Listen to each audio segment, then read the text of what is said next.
Hello and welcome to More Talks. I am W.C. Moore. This is a speech from Boris Johnson at the Conservative Party conference on October 6, 2021. Good morning, everybody. Listen, isn't it amazing to be back here in person? And the first time since so many of you worked to defy the skeptics by winning councils and communities that Conservatives have never won in before, such as Hartlepool. And in fact, it's the first time since the general election of 2019 when we finally sent that core-droid communist cosmonaut into orbit. Why the heck has he got Build Back Better on there? That's Biden's thing. What does Build Back Better actually mean? Where he belongs. And why is it that we are back today for a traditional Conservative cheek by jowler? It's because for months we've had one of the most open economies and societies. And on July the 19th, we decided to open every single theatre and every concert hall and nightclub in England. And we knew that some people would still be anxious. So we sent top government representatives to our sweatiest boîte de nuit to show that anyone could dance perfectly safely. And wasn't he brilliant, my friends? Let's hear it. Let's hear it for John Bon Jovi. Living proof. I may be English, but I don't have a clue what this guy's on about. Living proof. Living proof that you all represent the most jiving, hip, happening and generally funkopolitan party in the world. And how have we managed to open up ahead of so many of our friends? You know the answer. It's because of the rollout of that vaccine. A UK phenomenon, a magic potion invented in Oxford University, bottled in Wales, distributed at incredible speed to vaccination centres everywhere. I saw the army in action in Glasgow, firing staple guns like carbines as they set up a huge vaccination centre. In Fermanagh, I saw the needles go in like a collective sewing machine. They vaccinated so rapidly that we were able to do those crucial groups 1 to 4, the oldest and most vulnerable, faster than any other major economy in the world. I don't believe in vaccine mandates, but at least they went for the most vulnerable first. That's what you should do with any kind of vaccine. If you're going to get people or let people have it, let it be the most vulnerable. And though the disease has sadly not gone away, this disease will never go away. It's going to be like flu. It's just going to come back every year with a different strain. And like flu, it's going to get less and less. The flu we have now isn't the flu that killed millions in 1918, and this will be the same thing.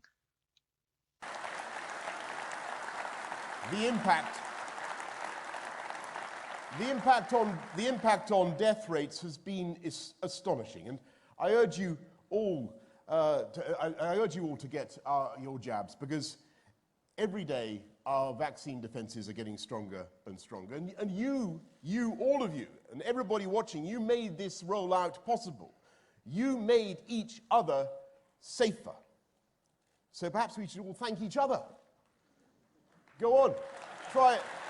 I mean, you can try a cautious fist bump, because it's okay now. And we in turn thank the volunteers, the public health workers, the council workers, the pharmacists, but above all, our untiring, unbeatable, unbelievable NHS.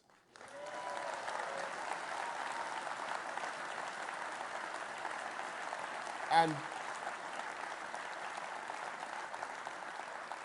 as a responsible Conservative government, we must recognise the sheer scale of their achievement, but also the scale of the challenge ahead.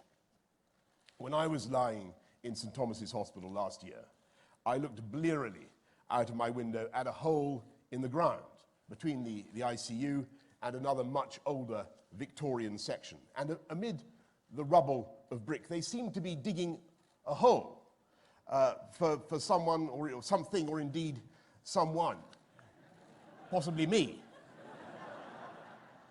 But the NHS saved me, and our wonderful nurses pulled my chestnuts out of that Tartarian pit.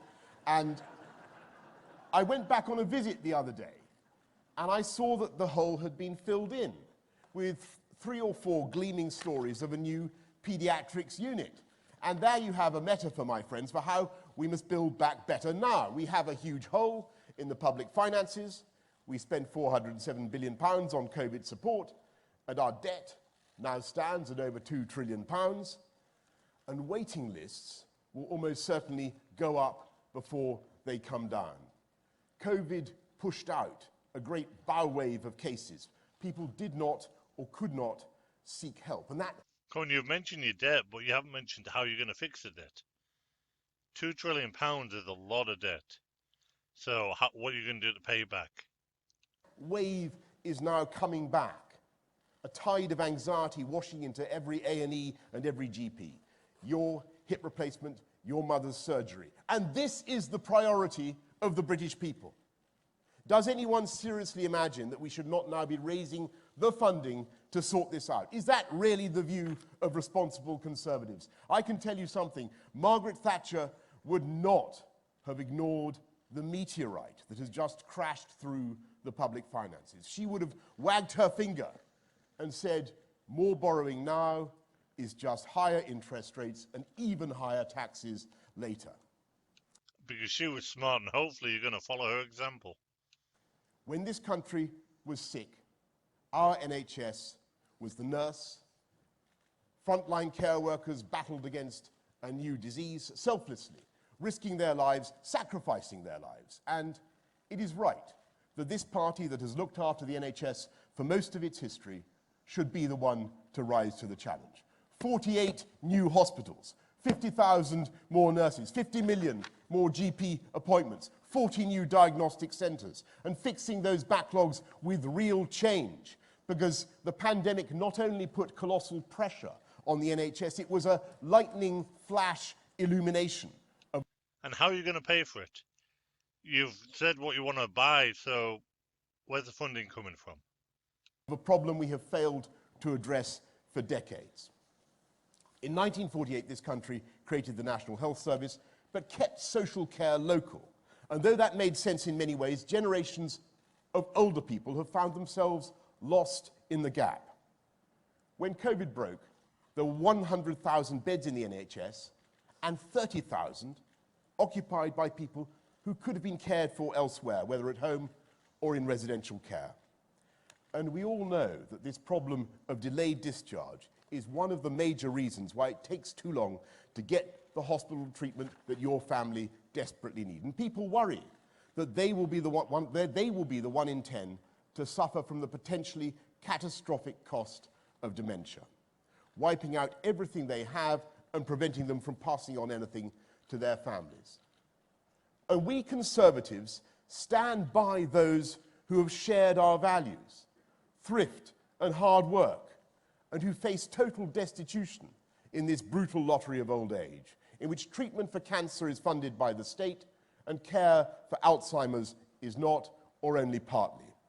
And to fix these twin problems of the NHS and social care, we aren't just going to siphon billions of new taxes into crucial services without improving performance.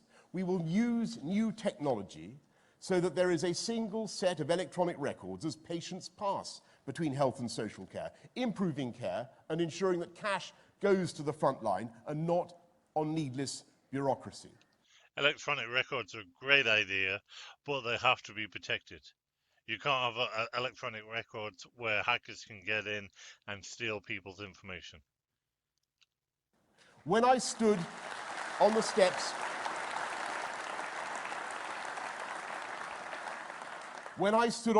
of Downing Street, I promised to fix this crisis. And after decades of drift and dither, this reforming government, this can-do government, this government that got Brexit done, that's getting the COVID vaccine rollout done, is going to get social care done. And we are going to deal with the biggest underlying issues of our economy and society, the problems that no government has had the guts to tackle before. And I mean the long-term structural weaknesses in the UK economy. It's thanks to the vaccine rollout that we now have the most open economy and the fastest growth in the G7. We have unemployment.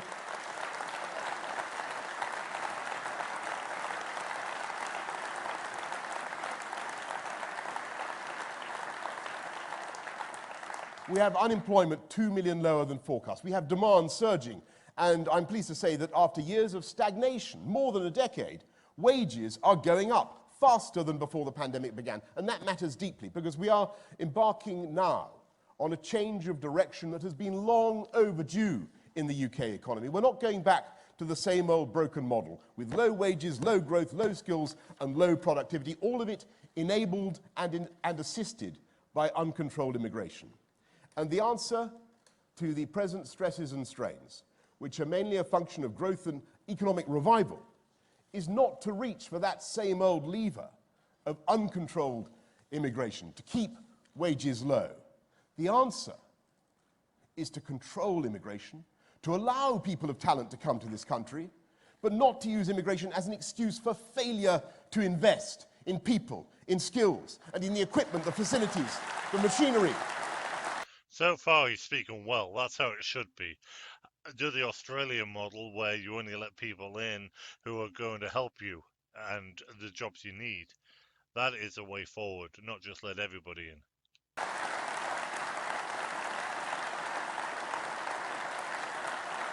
Or in the machinery, the facilities, they need to do their jobs. The truck stops, to pick an example entirely at random, with basic facilities where you don't have to urinate in the bushes. And that is the direction in which this country is going now, towards a high-wage, high-skill, high productivity, and yes, thereby a low-tax economy. That is what the people of this country need and deserve. If truck stops are really that bad over there, I don't think I ever used one when I was over there. If truck stops are really that bad over there, then they're way behind the US.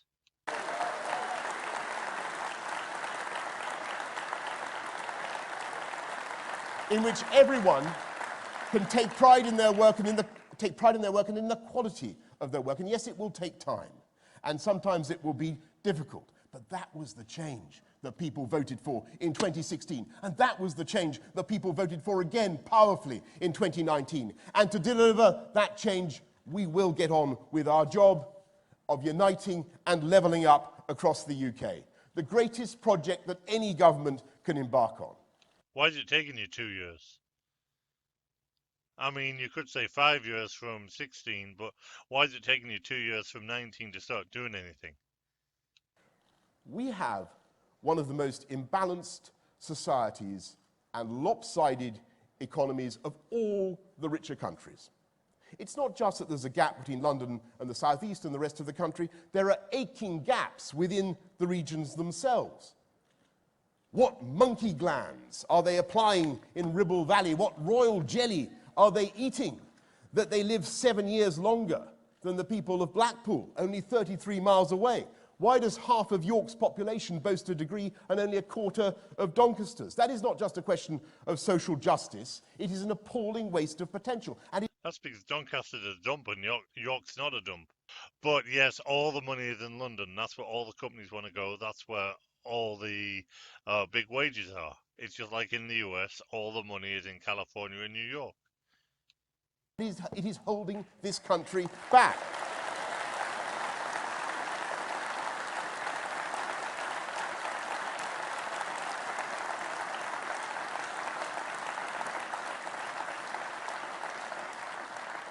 Because there is no reason why the inhabitants of one part of the country should be geographically fated to be poorer than others, or why people should feel they have to move away from their loved ones or communities to reach their potential.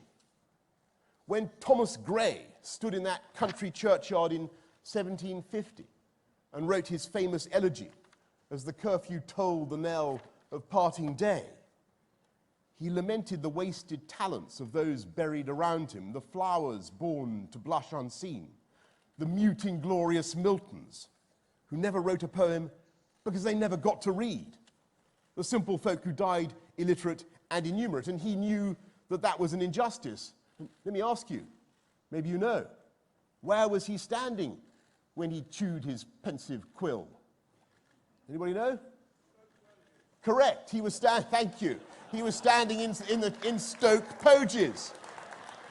My friends, there may be underprivileged parts of our country, but Stoke Poges is not now among them. In fact, it was only recently determined by the Daily Telegraph, and you can't believe that, what can you believe, my friends, to be the eighth richest village in England. Since Grey elegized, Buckinghamshire has levelled up to be among the most productive regions in the whole of Europe. Stoke Poges may still, of course, have its problems, but they are overwhelmingly caused by the sheer lust of other people to live in or near Stoke Poges.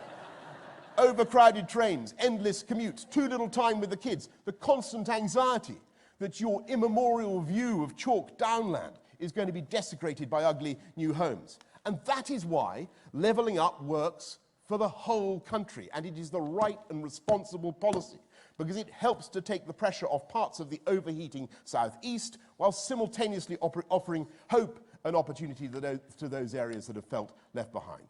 And let's be clear that there is a huge philosophical difference between us and Labour, because in their souls, they don't like levelling up. They don't like levelling up. They like levelling down. That was obviously going to come, but what do you mean by levelling up? I don't think you've explained what you mean there. They do.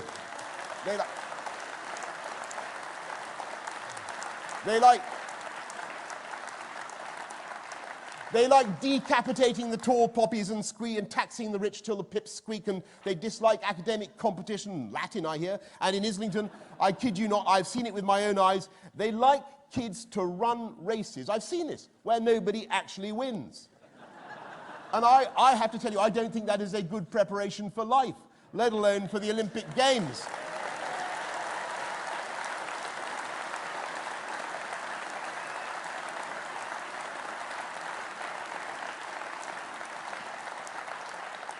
And if you insist on the economic theory behind levelling up, it's contained in the insight of Vilfredo Pareto, a 19th century Italian figure who floated from the cobwebbed attic of my memories. There are all kinds of improvements that you can make to people's lives, he said, without diminishing everyone else. Rishi will, I'm sure, confirm this.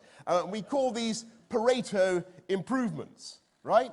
And they are the means of levelling up. And the idea, in a nutshell, is that you will find talent, genius, flair, imagination, enthusiasm everywhere in this country, all of them evenly distributed, but opportunity is not. And it is our mission as Conservatives to promote opportunity with every tool we have.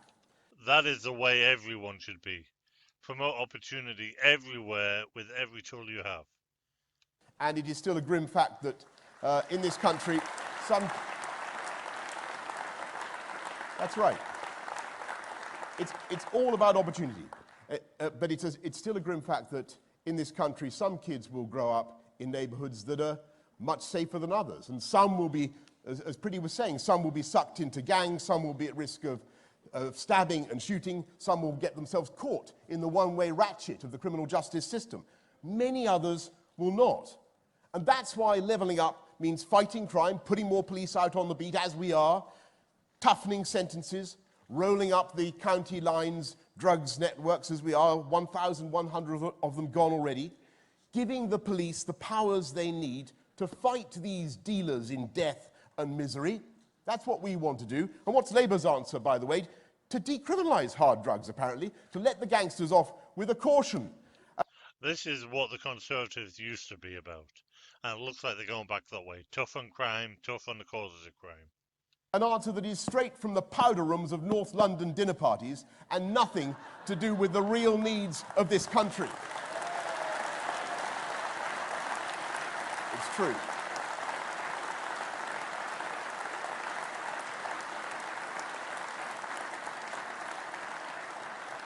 Crime has been falling, and not just, by the way, because we took the precaution of locking up the public for much of the last 18 months, but because you have a Conservative government that understands the broken windows theory of fighting crime. I read a learned article by some lawyer saying we shouldn't bother about pet theft.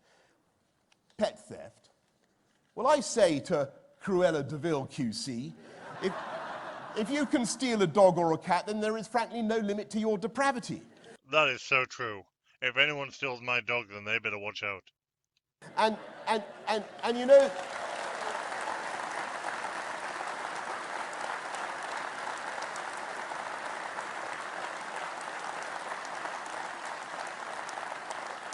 you know, those people gluing themselves to roads. I don't call them legitimate protesters like some Labour councillors do. I think some Labour councillors actually glue themselves to roads. I say they're a confounded nuisance who are blocking ambulances, stopping people going about their daily lives. And I agree with that. If you're blocking a road and you're stopping an ambulance and somebody dies, then everybody in that blockade should be charged with something. Manslaughter, if nothing else. And I'm glad Pretty is taking new powers to insulate them snugly in prison where they belong. But what I find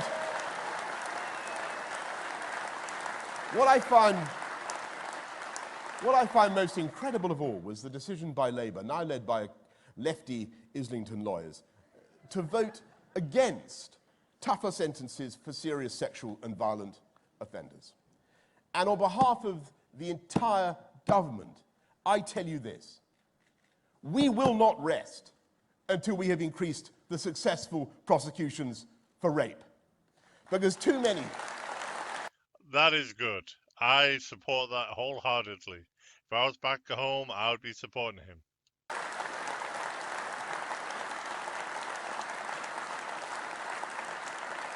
Too many lying, bullying, cowardly men are using the law's delay to get away with violence against women. And we cannot and we will not stand for it. And I know that there are some who tell us that we're being ungenerous and unfeeling in our attempts to control our borders. And I say, don't give me that. This is the government that stood up to China and announced that we would provide a haven for British overseas nationals from Hong Kong. 30,000 have already applied. And I'm proud to be part... I'm really proud to be part of a Conservative government that will welcome 20,000 Afghans, people who risk their lives to guide and translate for us. We are doing the right and responsible thing. And speaking as the great-grandson of a Turk who fled in fear of his life, I know that this country is a beacon of light and hope for people around the world, provided they come here legally, provided we understand who they are and what they want to contribute. And that's why we took back control of our borders and will pass the Borders Bill, because we believe there must be a distinction between someone who comes here legally and someone who doesn't. And exactly, that's all I argue for. Come here legally, wherever here is. Don't go to any country illegally. I have every sympathy with people genuinely in fear of their lives. I have no sympathy whatever with the people traffickers who take thousands of pounds to send children to sea in frail and dangerous craft. And we must end this lethal trade. We must break the gangsters' business model. And that's what America needs. People like this. Is it not a sublime irony? Is it not a sublime irony that even in French politics there is now a leading centre-right politician calling for a referendum on the EU? Who is now calling for France to reprendre le contrôle? It's good old Michel Barnier. That's what happens. That's what happens if you spend a year trying to argue with Lord Frost, the greatest frost since the Great Frost of 1709. And we will fight these gangs at home and abroad because their victims are invariably the poorest and the neediest. And I'll tell you what levelling up is. A few years ago, they started a school not far from the Olympic Park, a new school anyone could send their kids to, in an area that for decades has been one of the most disadvantaged in London. That school is Brampton Manor Academy, and it now sends more kids to Oxbridge than Eton.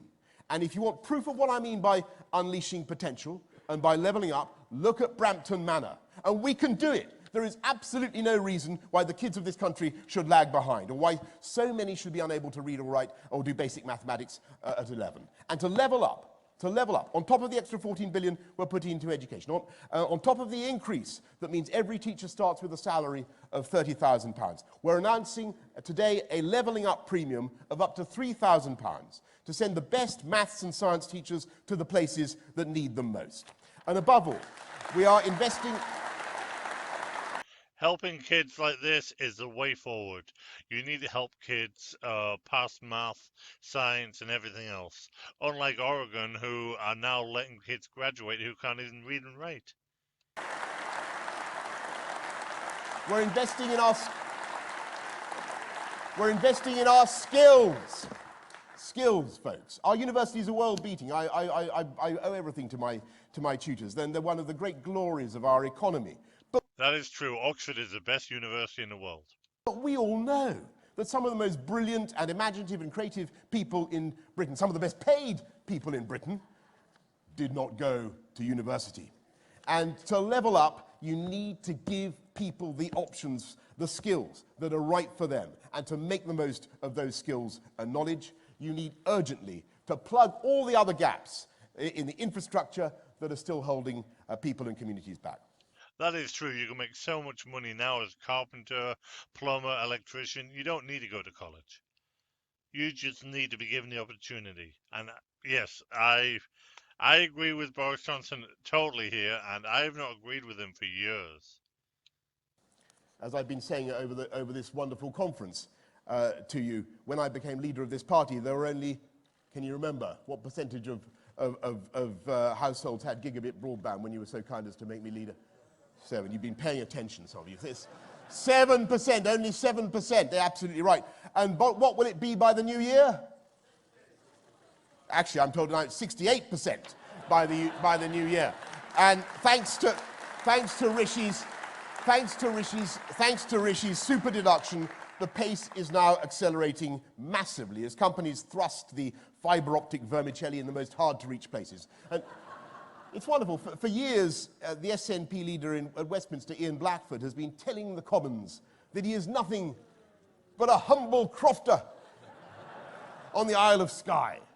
Well, now that we have fibre optic broadband of a very high quality, we can inspect the library, or is it perhaps the billiard room of Ian Blackford's croft? And that is levelling up in action. And my friends, it's not good enough. It's not good enough just to rely on Zoom. After decades of duck decisions, our national infrastructure is way behind some of our key competitors. It's a disgrace that you still can't swiftly cross the Pennines by rail, a disgrace that Leeds is the largest city in Europe with no proper metro system, a waste of human potential that so many places are not served by decent bus routes. Transport is one of the supreme leveller uppers, and we are making the big generational changes shirked by previous governments. We will do Northern Powerhouse Rail. We will link up the cities of the Midlands and the North. We will restore those sinews of the Union that have been allowed to atrophy. The A1 north of Berwick and on into Scotland. The A75 in Scotland is so vital for the links with Northern Ireland and the rest of the country. The North Wales Corridor. Yes.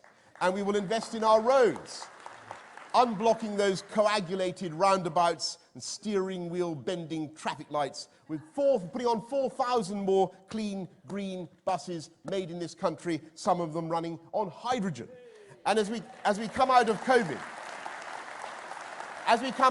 our towns and cities are going to be buzzing with life, because we know that a productive workforce needs the spur that only comes with face-to-face meetings and water cooler gossip.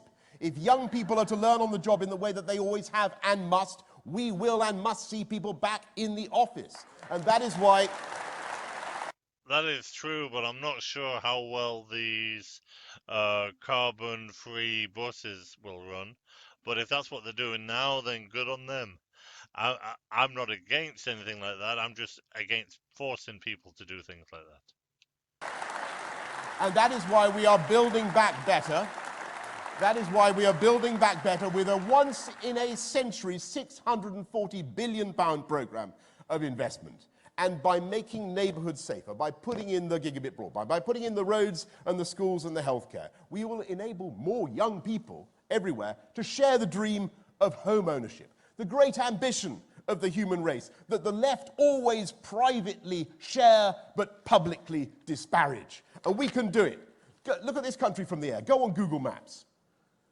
You see how our landscape has been plotted and pieced and jigsawed together by centuries of bequests and litigation, a vast testament to security of title, trust in the law, and it's a confidence that is responsible for so much international investment. You see how rich this country is growing, the billions of loving and incremental improvements to homes and gardens. You can see how beautiful it is, vast, untouched moorland, hills and broadleaf forests. We are going to rewild parts of the country and consecrate a total of 30% to nature. We're planting tens of millions of trees. Otters are returning to rivers from which they've been absent for decades. Beavers that have not been seen on some rivers since Tudor times, massacred for their pelts and now back. And if that isn't conservatism, my friends, I don't know what is. Build back beaver, I say. Build back beaver. And though the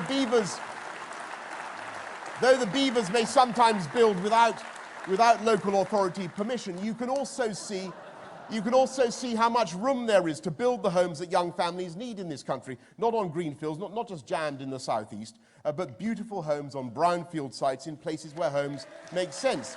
And this government is helping young people to afford a home. It's been a scandal, a rebuke to all we stand for, that over the last 20 years the dream of home ownership has receded, and yet under this government we are turning the tide. We've not only built more homes than at any time in the last 30 years, we're helping young people onto the property ladder with our 95% mortgages. And The problem with the UK is it's so small and there's so many people. I mean, England is the size of Arkansas. Arkansas has 3 million people, England has about 60 million. That is the difference. But if you can do this without building on green lands, then good for you. And there is no happiness like taking a set of keys and knowing the place is yours. And you can paint the front door any color you like. As it happens, I can't paint my own front door any color I like. It has to be black. But I certainly don't have to go very far to work. That was a good joke by him. I mean, this guy is seriously nuts. He is crazy. But at the moment, he's saying the right things. Let's just hope he does the right things. And if you don't have to go far to work, and your commute isn't too dreadful, and if the job suits your skills and your Wi-Fi is fast and reliable, I'll tell you something else. That housing in the right place and at an affordable price will add massively, not just to your general joie de vivre, but to your productivity. And that is how we solve the national productivity puzzle. By fixing the broken housing market, by plugging in the gigabit, by putting in decent, safe bus routes and all the other transport infrastructure, and investing in skills, skills, skills. And that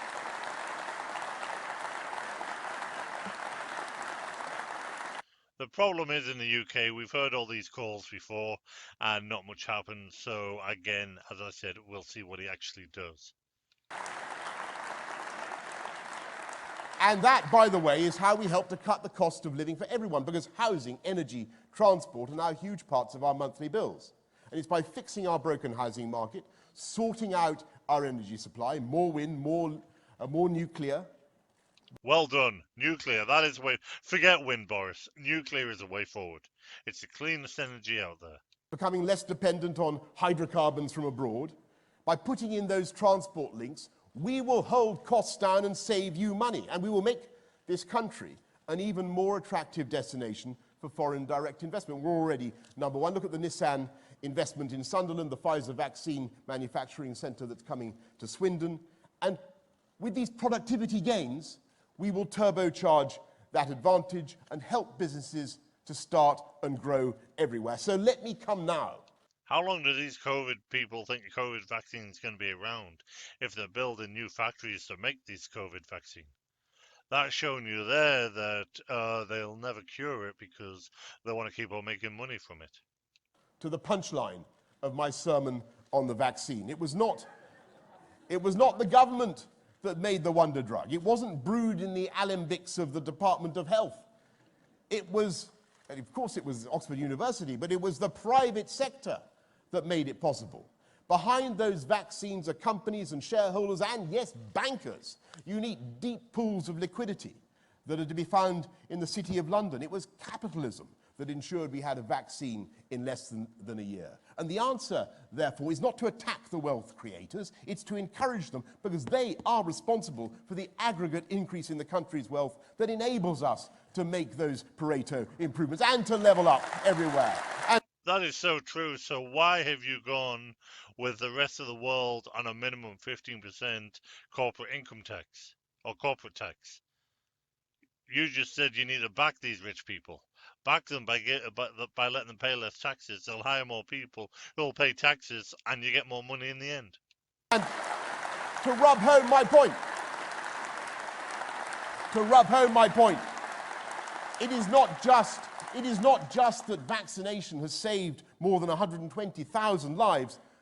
Vaccination has allowed us to meet like this and blessed us with such rapid growth, with wages rising fastest for those on lowest incomes. And that is levelling up in action. These vaccines have ensured that by a simple vowel mutation, jabs, jabs, jabs become jobs, jobs, jobs. The world's most effective vaccines have saved our open society and free market economy, and it is our open society and free market economy that have produced the world's most effective vaccines. And that is the symmetry in the lesson of the COVID vaccine. Science, innovation, capitalism is vital now for the challenge that we face, the challenge the whole of humanity faces is now even more existential for our way of life. That is true, but is this real science or is this made-up science?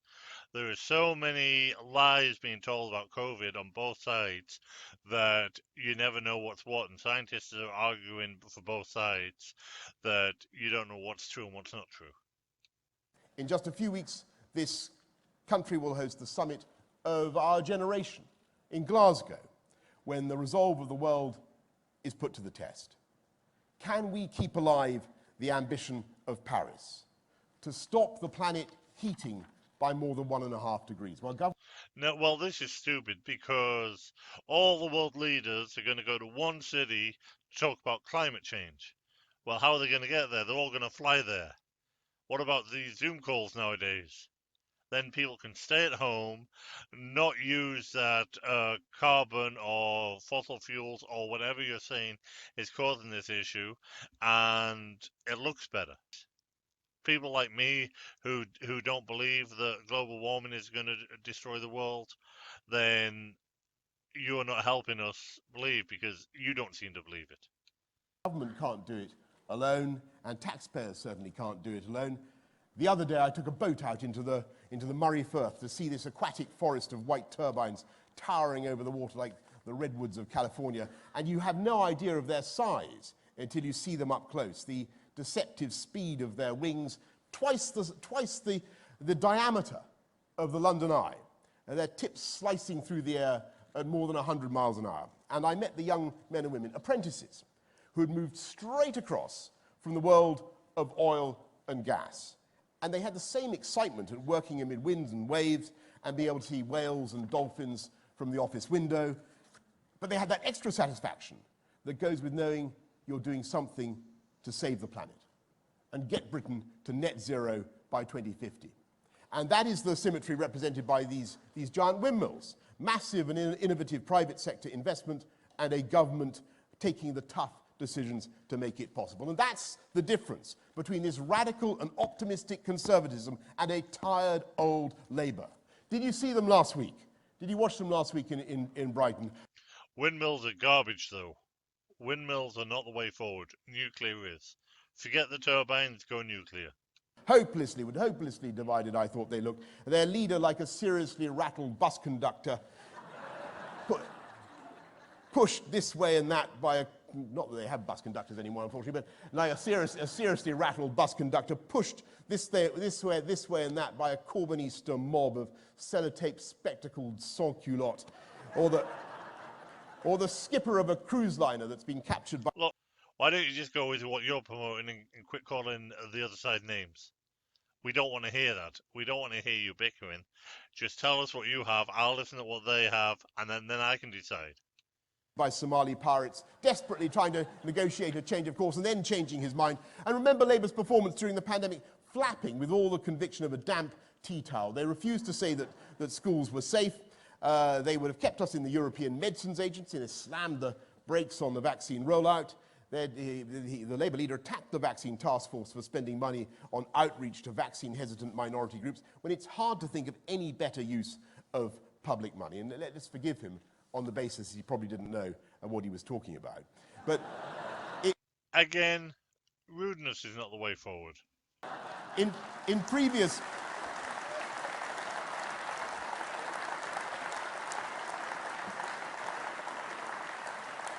previous national crises, Labour leaders have opted to minimise public anxiety and confusion by not trying to score cheap party political points. One thinks of Attlee or even Michael Foot in the Falklands crisis. And sadly, that was not the approach taken by Captain Hindsight, attacking one week, rowing in behind it when it seemed to be working, the human weather vane, the Starmer chameleon. And in his final absurd act of opportunism, he decided to oppose step 4. He opposed step 4 of the roadmap in July, remember? That's right, folks. If we listened to Captain Hindsight today, we'd still be in lockdown. We wouldn't have the fastest growth in the G7. If Columbus had listened to Captain Hindsight, he'd be famous for having discovered Tenerife. How utterly astonishing.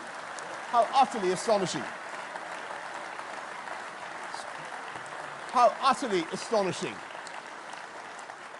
How utterly astonishing that in the last few weeks Labour should actually have voted against the funding we're putting forward for the NHS. And we need to remember how and why we've been able to back people through this pandemic at all. It was because we Conservatives fixed the economy. We repaired the damage that Labour left behind. Every Labour government has left office with unemployment higher than when it came in, every single one, ever since the party was invented. And today we are going to fix this economy and build back better than ever before. And just as we used our new freedoms to accelerate the vaccine rollout, we're going to use Brexit freedoms to do things differently. We're doing the Borders Bill, we've seen off the European Super League and protected grassroots football. We're doing at least... Well, you should have a load of money from what you were paying the European Union. That's what you claim, so is that where all this extra money is coming from? We're doing at least 8 free ports, super fertilised loam, in which business will be able to plant new jobs across the UK. And now we're going to go further, not only jettisoning EU rules we don't need anymore, but using new freedoms to improve the way we regulate in the great growth areas of the 21st century as we fulfill our ambition of becoming a science superpower. Gene editing, data management, AI, cyber, quantum, and we're going to be ever more global in our outlook. We've done already 68 free trade deals, including that great free trade deal with our friends in the EU, which they all said was impossible. And after decades of bewildering refusal, we have persuaded the Americans to import prime British beef. A market. Really, that is amazing if you have, because not only is the beef over here, but I can't give blood over here because they're scared of mad cow disease. So, well done if you actually managed to do that. Market already worth £66 million. Build back burger, I say. And you ask yourself, how have the Americans been able to survive without British beef for so long? If you want a supreme example of global Britain in action, of something daring and brilliant that would simply not have happened if we'd remained in the EU, I give you AUKUS. AUKUS. An idea so transparently right that Labour conference voted overwhelmingly against it. And I know there has been a certain raucous caucus from the anti-AUKUS caucus, but AUKUS is simply a recognition of the reality that the world is tilting on its axis, on its economic axis, and our trade and relations in the Indo-Pacific region are becoming more vital than ever before. And that's why we sent our amazing carrier strike group to the Far East, performing manoeuvres with 40 friendly countries, HMS Queen Elizabeth, as long as the entire Palace of Westminster. And rather more compelling as an argument than many of the speeches made in the House of Commons. It has dozens of F-35s on board, 66,000 sausages, And not because we want to threaten anyone or be adversarial to anyone, either with the F-35s or indeed the sausages, but because we want to stick up for the rule of law. I mean, what is AUKUS? That is so vital for freedom of navigation and free trade. And that's what brings AUKUS together, Australia, UK, US, shared values, a shared belief in democracy and human rights, a shared belief in the equal dignity and worth of every human being. Very few countries could have pulled off the Kabul airlift, an astonishing feat by our brave armed forces. Even fewer... So did the British do better than the US in Kabul? Because the US, they weren't doing very well.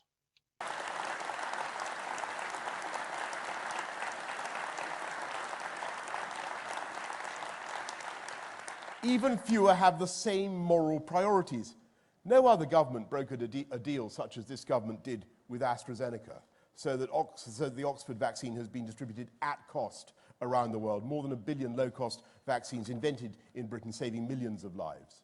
We're led by our values, by the things we stand for. And we should never forget that people around the world admire this country for its history and traditions. And they love the groovy new architecture and the fashion and the music and all the rest of it. The chance of meeting the Michael in the disco. But they like it for the way it emerges organically, the way all that emerges organically from a vast inherited conglomerate of culture and tradition. And we Conservatives understand the need for both and how each nourishes the other. And we attack and deny our history at our peril. And when they began to attack Churchill as a racist, I was minded to ignore them because it's only 20 years ago since BBC audiences overwhelmingly voted him the greatest Briton of all time. Because... But again, it depends on your on the way you're viewing it. Indians will see him as a racist because he was racist towards Indians. People in Europe will see him as a hero because of World War II. It depends on your perspective.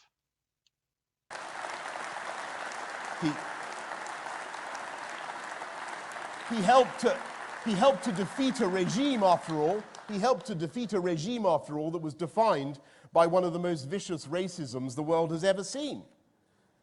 But as time has gone by, it's become clear to me that this isn't just a joke. They really do want to rewrite our national story, starting with Hereward the Woke. We really are at risk of a kind of know-nothing cancel culture iconoclasm. And so we Conservatives will defend our history and cultural inheritance, not because we're proud of everything, but because trying to edit it now is as dishonest as a celebrity trying furtively to change his entry in Wikipedia. And it's a betrayal of our children's education. Churchill's last words to his cabinet, actually his home ministers, but never mind, his cabinet were there, were, never be separated from the Americans. Pretty good advice, I think you'll agree. And he ended with the observation, man is spirit. Now, he would say that because he was half American. So he was all for the friendship between the two countries. I think he was right there, didn't you? I believe that through history and accident, this country has a unique spirit. The spirit of the NHS nurses and the entrepreneurs, whose innovative flair means that there are 3 countries in the world that have produced more than 100 unicorns. You know what I mean by unicorn? It's not a mythical beast, it's a tech company worth more than $1 billion each. And those 3 countries, have you been paying attention? They are the United States, China, and the United Kingdom. And those unicorns...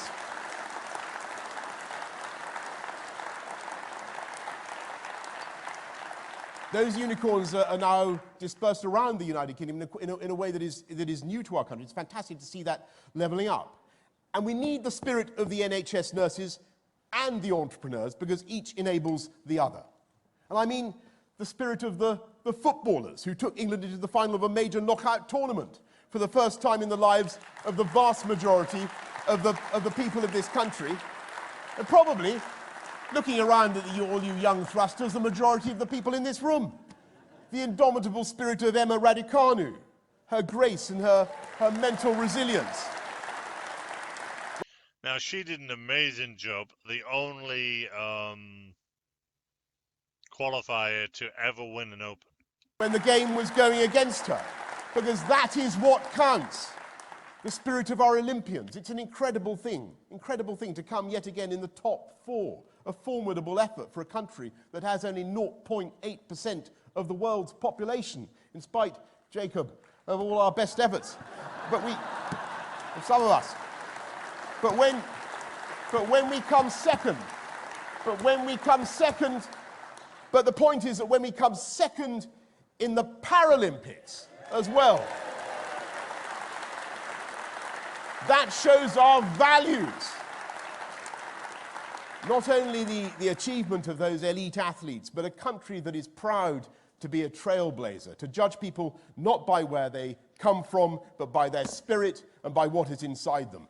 That is the spirit that is the same across this country, in every town and village and city, that can be found in the hearts and minds of kids growing up everywhere. And that is the spirit we are going to unleash.